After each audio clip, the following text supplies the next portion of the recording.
check this out. Okay, so let's talk editors. The first is probably the most common, and that is a developmental editor.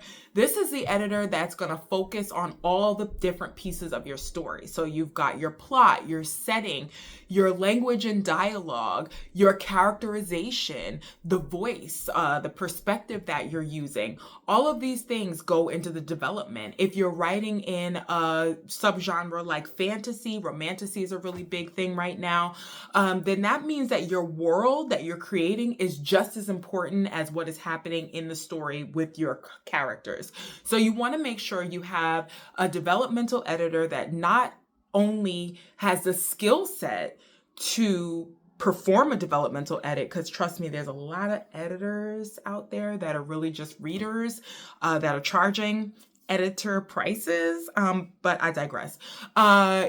So you want to not only make sure they are actually trained and skilled in developmental editing, but also within the genre that you write. There are a lot of editors that specialize in different genres, and you want to make sure you choose the perfect one for your story.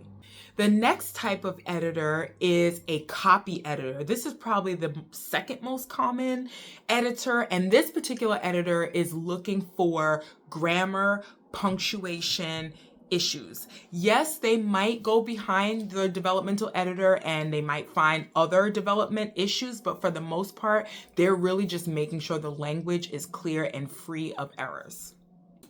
The third kind of editor that you may find out there is a line editor. This person is focusing on the line by line of your story, making sure there's no inconsistencies in the writing.